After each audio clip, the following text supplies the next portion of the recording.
एक गांव में एक गरीब जाट रहता था। विपदा का सताया, भाग्य का मारा। संयोग की बात ऐसी बनी कि एक बार आधी रात के आसपास ऐसा विकट तूफान मचा कि उसकी पुरानी छत हिचकोले खाने लगी। सू सू करती हवा चारों तरफ से बहने लगी। ठंडी हवा के थपेड़े, बादलों के गहरे में सुनाई पड़ती गर्जना। हवा कहे कि मैं आगे और बादल गरजे कि हम आगे, बिजलियां कड़के कि हम आगे। इन सब के बीच जाट का छप्पर कहीं कहीं से टपकने लगा। दुखी मन से जाट जाटनी एक दूसरे को देखने लगे। जाटनी ने जाट से कहा, कहीं यह परलय तो नहीं?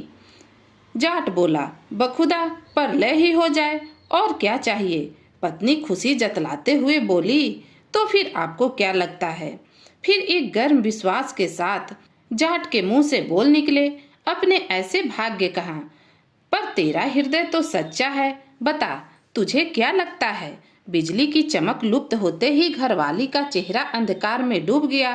कहने लगी, दुखियारों के बुलाने पर तो मौत भी नहीं आती। उसके बाद दोनों पति पत्नी पत्थर की मूर्तियों की तरह अविचल और चुपचाप बैठे रहे। बरसती अंधेरी रात वक्त की ढलान पर अपने आप ही ढल गई। फिर अपने आप ही अपनी जगह ठीक जगह पर सूरज उगा। धीरे धीरे छप्पर में भी उजाला फैला। जाट ने पलटकर अपने खेतों की तरफ नजर पसारी। फिर बोला, मेरी समझ पकड़ने के बाद खेतों में ऐसी बरखा कभी नहीं हुई, मानो कमर तक चांदी का अलाव परसा हो। खुशी दर्शाते हुए जाटनी बोली, अब तो बहुत ही उम्दा गेहूं निपजेगा। जाट ने कहा, इसमें क्या मीन मेख है, जरूर निपजेगा। क्यों नहीं निपजेगा? पर दूसरे ही क्षण जाट का मुंह उतर गया। गर्म श्वास छोड़ते हुए आगे बोला, कोरा पानी बरसने से क्या होता है? कहाँ से हल और कहाँ से बैल और कहाँ से बीज आएंगे? जाटनी कहने लगी, इसके लिए इतनी चिंता की बात क्या? मेरा कहा मानो तो पहाड़ वाले गांव में जाओ। वहां पर माया पंथ सेठ तो मुंह मांगी रकम उधार देता है, ना तो खाते में लिखता है और ना वापस मांगता है। जाट बोला, अरे वाह, पहाड़ वाला सेठ तो अगले जन्म की आशा पर उधारी देता है, उसके पास नहीं मांगा जाता। इस जन्म में तो लेन देन की बात ही नहीं, भला अगले जन्म के भरोसे कैसे मांग लूं? मरना कबूल है पर मैं वहां नहीं जाऊंगा। घरवाली की आंखों के सामने पानी लहरें मार रहा था। बरसते पानी की बूंदें दोनों की आंखों के सामने नाच रही थी। जाटनी बीच में ही कहने लगी, किसी दूसरे साहूकार को ही ढूंढ लो। जाट बोला, कोई दूसरा साहूकार हो तो ढूंढूं? इन सेठ जी की बेहिसाबी उधारी के प्रताप से इलाके के सारे बनियों ने लेन देन का काम बंद कर दिया। अब तू ही बता, मैं दूसरा क्या जुगाड़ करूं? वह कहने लगी, मेरा कहा तो आप मानते ही नहीं। कहा है एक बार इच्छा अनिच्छा से वहां जाइए तो सही। यह जन्म तो सुधरे, मनुष्य योनि में आकर सुख का कुछ स्वाद तो चखे। अगला जन्म किसने देखा है? मैं आपके पैर पड़ती हूँ, एक बार पहाड़ वाले गांव में मेरी खातिर चले जाइए। मर गई तो मन की मन में ही रह जाएगी। जाट अटकते अटकते बोला, अगर तेरे मन की यही बात है तो मैं जरूर जाऊंगा। पति के मुंह से यह बोल सुनते ही घरवाली को ऐसा महसूस हुआ मानो उसके अंतस्थ की कालिमा से यह बरसात बरसी हो। उसके नैनों की ज्योति बिजलियों की तरह उत्साह से कुलाहे भरने लगी। देखते देखते अपार पानी अपने ढलान से बह निकला।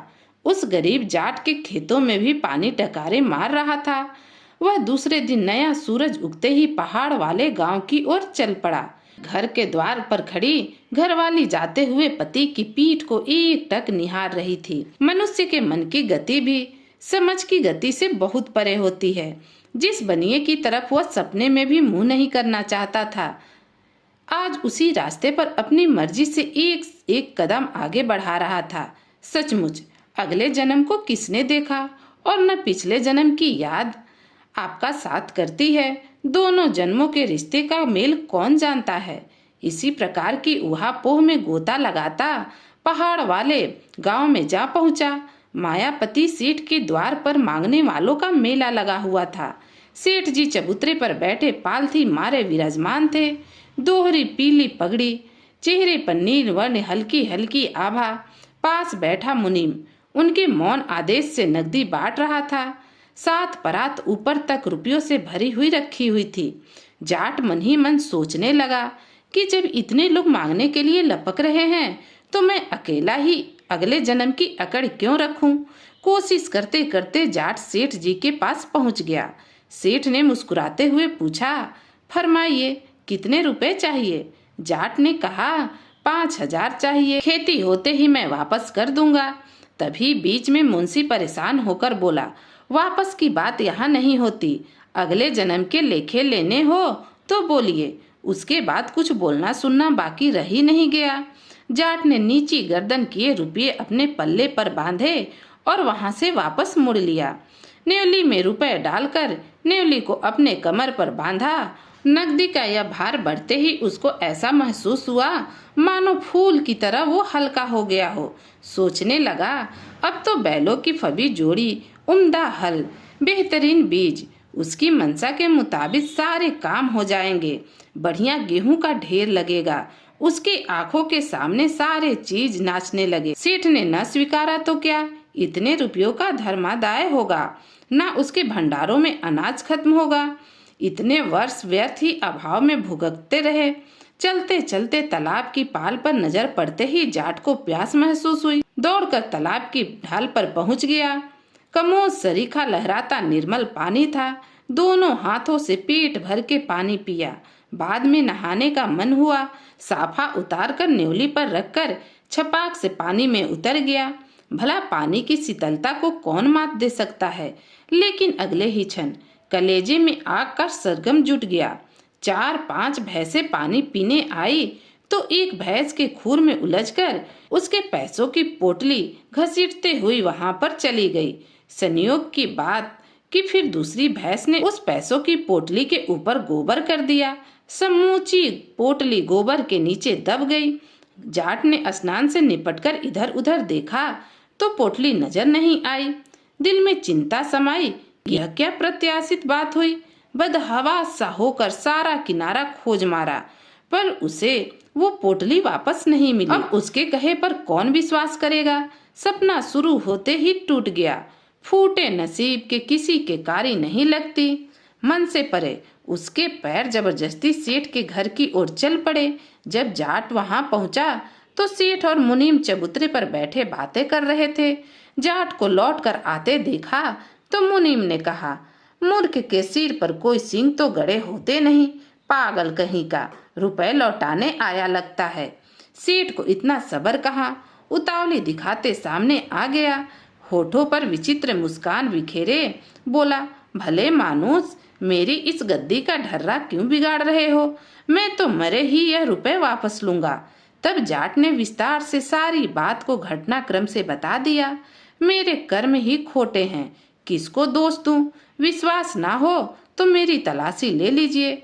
सेठ ने हंसकर कहा, भले मानुस, मुझे अविश्वास करने की फुर्सत नहीं, और किसी की तलाशी लेने वाला मैं कौन होता हूँ। यहाँ तो कोई झूठ बोलना चाहे भी तो नहीं बोल सकता।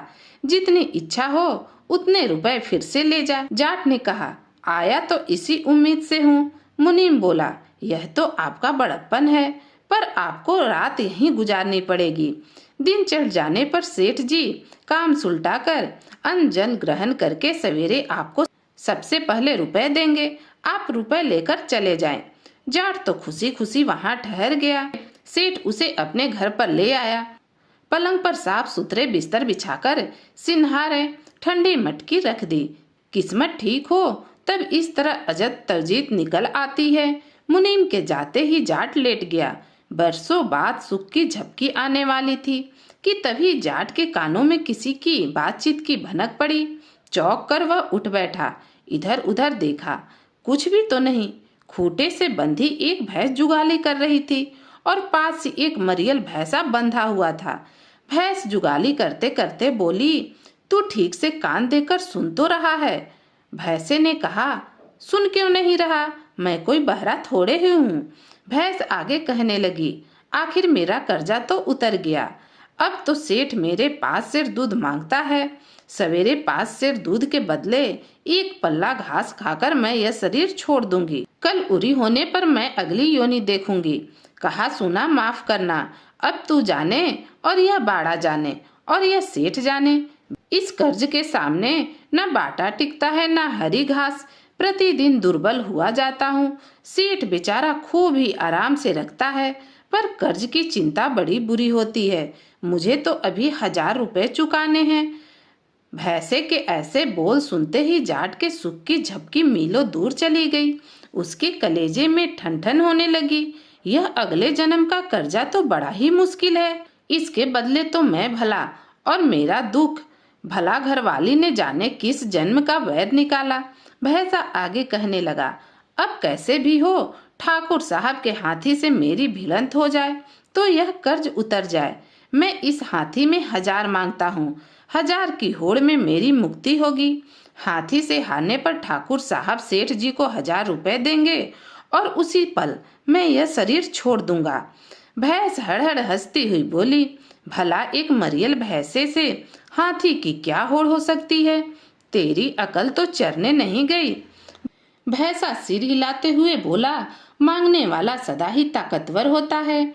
मांगने वाले की ताकत का कोई पार नहीं पा सकता। इसके बाद तो जाट को पूरी रात नींद नहीं आई। झिलमिलाते तारों के इर्द गिर्द धुआं ही धुआं मंडराने लगा। कहीं कुछ नजर नहीं आया। ऐसा लग रहा था कि उसका सर फूट गया हो। इस कर्ज का मारा अब करे तो क्या करे? राम जाने अगले जन्म की योनि में वो किस तरह उड़न होगा। कर्ज के भार के सामने तो हिमालय भी छोटा। फिर सोचा, मनुष्य होकर मैं इन ढोर डगर की बेसिर पैर वाली बात पर विश्वास कर रहा हूँ। पूरी पड़ताल करने से ही बात की पता चलेगी। व्यर्थ ही परेशान होने में क्या सार। सूरज निकलने से पहले सेवक बाड़े में आ गया। भैंस को चुंगवाकर पीतल की बाल्टी में दूध दूहने बैठ गया। पलक झपकते ही बाल्टी दूध से भर गई। दूध ठिकाने पर रखकर सेवक ने हरी घास के 5-7 पुल्ले भैंस के आगे डाल दिए। एक जगह पर चुपचाप जाट फटी आंखों से भैंस के मुंह की तरफ देख रहा था। एक पुल्ला चरते ही वह भैंस धड़ाम से नीचे गिर गया। अगारी पठारी पड़ते ही प्राण मुक्त हो गई। सेवक हड़बड़ाकर इधर से उधर लपका। सेवक आंखें निकालकर वह जाट की तरफ देखकर कहने लगा, कल मुहे हिष्ट पुष्ट भैंस को नजर लगा दी, कभी दूध आंखों से देखा ही नहीं क्या? जाट बोला, क्यों नहीं देखा? ऐसी बात क्या, मेरे भी घर में मनो दूध होते हैं। गाय और भैंसे हुआ करती थी। इतने में सेठ और मुनीम दोनों साथ साथ आते हुए दिखाई पड़े। पास आते ही मुनीम ने जाट को सामने देखकर कहा, अब बेकार में देरी क्यों कर रहे हो? हम तो कब से इंतजार कर रहे हैं। कलेवा करो और रुपए लेकर चलते बनो। जाट गर्दन हिलाते हुए बोला, ना तो मुझे कलेवा करना है और ना ही मुझे रुपए लेने हैं। सेवक ने बीच में ही व्यंग्यपूर्ण आवाज में कहा, सेठ जी भैंस को नजर लगाकर मार डाला, अब किस मुंह से यह हामी भरेगा? फिर उसने सेठ के पास खड़े भैंस के मरने की बात बताकर कहा, बड़ी बुरी अप्रत्याशित बात हो गई। भैंस को नजर लगते ही नीचे गिरती और खत्म हो गई। जाट ने शांत स्वर में कहा, पहले इस दूध को तोल लीजिए, फिर मैं इस बात का मतलब बताऊंगा। दूध तोला तो पूरा 5 सेर, 1 बूंद ना कम 1 बूंद ना ज्यादा। फिर जाट ने शुरू से भैंस और भैंसे की सारी बातचीत सुनाई। सेठ और मुनीम दोनों हक्के बक्के होकर सुनते रहे। जाट ने कहा, सेठ जी अगले जन्म की उधारी तो किसी कीमत पर नहीं डूबती। पहले अनजाने में आपसे पैसे लेने की भूल तो मैंने कर ली, पर अब मरे भी तो अगले जन्म के भरोसे उधार नहीं लूंगा। सेठ जी सारी बात जानते हुए भी अनजान बनकर कहने लगे, जन्मते हैं तो उनको तो मरने का कुछ न कुछ बहाना चाहिए ही। मेरे विचार से तो आपने कोई बुरा सपना देखा होगा। जाट उतावली दर्शाते हुए बोला, ठाकुर साहब के हाथी वाली बात की भी पड़ताल कर लेते हैं। आंख और कान के बीच कितनी दूरी? सेठ ने कहा, हाथी और भैंसे की कैसी भिड़ंत, लोग सुनते ही मजाक उड़ाएंगे। आप जरूरत के हिसाब से रुपए लेकर पधारें। खाली हाथ जाएंगे तो मेरा जी दुखेगा। इस बार मुनीम ने कहा, अगर हाथी से भिड़ंत में हमारा भैंसा मर जाए तो फिर आपको रुपए लेने में कोई ऐतराज तो नहीं। दूसरे दिन गढ़ में सूरज निकलने से पहले पहले अनगिनत लोग तमाशा देखने के लिए इकट्ठे हो गए। प्रचंड हाथी और तेज सोच शराबा के बीच में भैंसा मैदान में छोटा मोटा बादल जैसा दिख रहा था। मरियल भैंसे को सामने से आते देख तो हाथी जोर जोर से चिंघाड़ कर उसकी तरफ दौड़ पड़ा। धरती मानो धंसने लगी हो। सूंड से रेत उछाल हाथी भैंसे के पास पहुंच गया, पर भैंसे में भय का लौ मेष मात्र भी नहीं था। हाथी को सामने देकर हंसते हुए बोला, तेरे सिर में धूल 1000 रुपए चुकाए बगैर मुझे मुंह दिखाने चला आया। मैं तेरा लेनदार हूँ, मेरे सामने तेरी कैसी अकड़। हाथी वाली हेकड़ी रखना चाहता है तो पहले 1000 गिन। बात एकदम सच था। लेनदार को देखते ही हाथी थरथर कांपने लगा, पीछे मुड़कर वापस दौड़ा। उसके पीछे पीछे भैंसा भी दौड़ पड़ा। हाथी आगे साहूकार के सामने कर्जदार की क्या औकात। सारे लोग चकित होकर इस अप्रत्याशित होड़ को देख रहे थे। ठाकुर को जबरन 1000 रुपए देने पड़े। वे रुपए सेठ जी के हस्तगत होते ही भैंसा लहराकर धड़ाम से नीचे गिरकर तुरंत सांस निकल गया। भैंसा तो मरकर अमर हो गया और हाथी जीते हुए भी मरे के समान हो गया। मरियल भैंसे के सामने ही छेड़ा कर दिया। इसके बाद सेठ और मुनीम ने उस गरीब जाट से कोई विवाद नहीं किया। वह तो खाली हाथ आया वैसे ही अपने गांव को चल पड़ा। उसी तालाब का निर्मल पानी देखकर उसकी आज भी स्नान करने की इच्छा हुई। किनारे के पास पहुंचने पर उसे एक ढेरी गोबर की नजर आई। उसने सोचा, अगर तालाब में घुल जाएगा तो यह पानी गंदा हो जाएगा, उठाकर बाहर फेंकने से क्या कहीं हाथ मैले होंगे। संयोग की पहेली संयोग से ही हल होती है।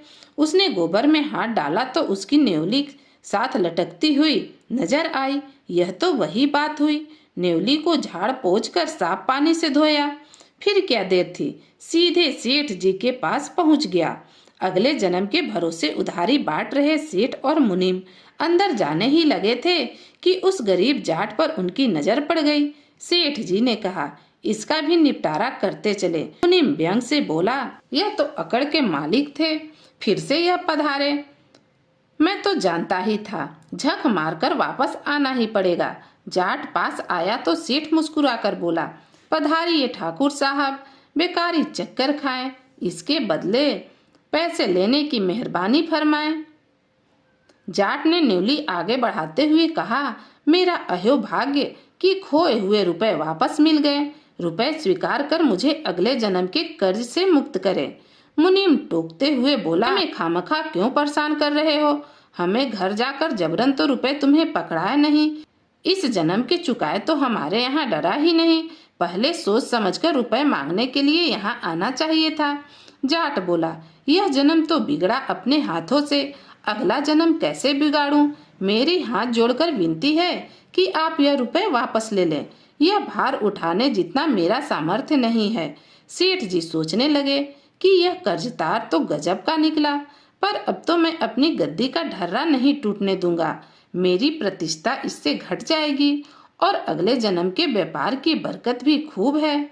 जितनी बाटी उतनी में मेरी माया बढ़ती गई है। वे उसके समझाते हुए शांत स्वर में फिर बोले, मेरे पास से एक बार जाने के बाद इस नकदी को आप मर्जी से उछालो, बाढ़ में फेंको या जलाओ, मुझे कुछ नहीं वास्ता। उतरी हुई खाल वापस घानी में नहीं डाली जाती। जाट ने तो फिर अपनी आनंद छेड़ी, दुगनी बुलंद आवाज में कहा, सेठ जी इतना मत फेंको, ऐसे फेंकने से तो कर्ज उतरता नहीं। आपको इसी मुंह से इन्हें लेना कबूल ना कराऊं तो मैं शेरनी का दूध पिया मान लीजिए। इस जिद और वचन के साथ जाट ने अपनी कमर पर फिर से वह नेवली बांधी और अभिवादन करके जल्दी ही घर की तरफ चल पड़ा। नई नई बातें जोड़ते तोड़ते अपने गांव पहुंचा। खुली जमीन पर खड़ी पत्नी पति का इंतजार कर रही थी। पति ने तो देखते ही ताने तिसने करते घरवाली को आड़े हाथों ले लिया कि उसी की वजह से उसकी मत मारी गई थी, वरना मरे किसी के हाथ आगे नहीं पसारता। एक एक कर उसने सिलसिलेवार सारी बात जाटनी को बताई। अंत में कहा, भाग्यवान अब तू ही बतला, इन रुपयों का मैं करूं क्या और क्या ना करूं।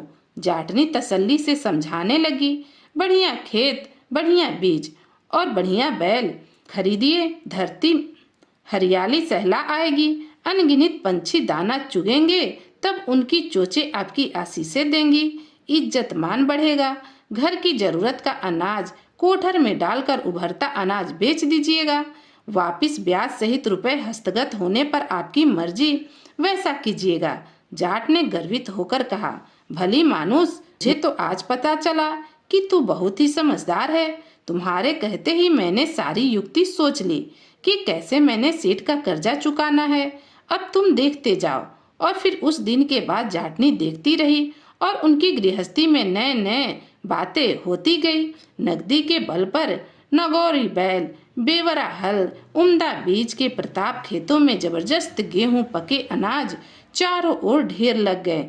दोनों की मुरादें पूरी हो गई। गरीब जाट की युक्ति दिनों दिन कारगर होने लगी। 100 ओड़ों के साथ पति पत्नी लगने लगे।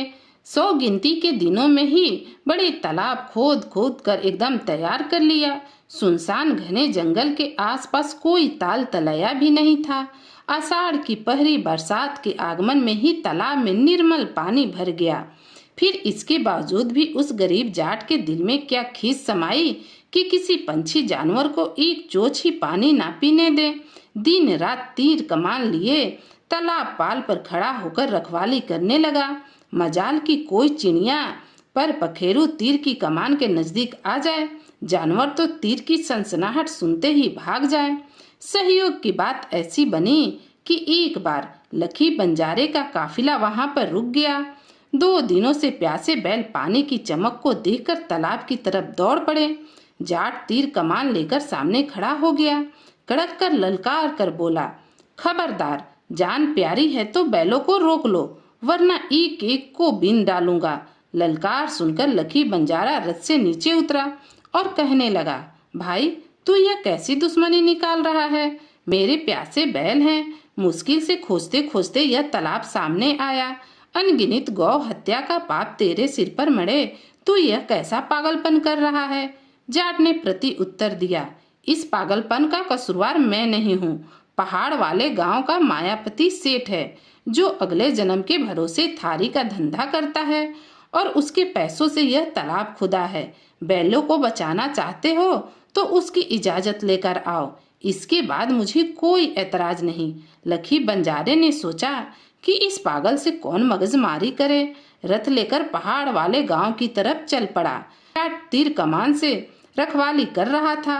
रथ पलक झपकते ही ठिकाने पर पहुंचा। पलक झपकते ही लौटकर आ गया।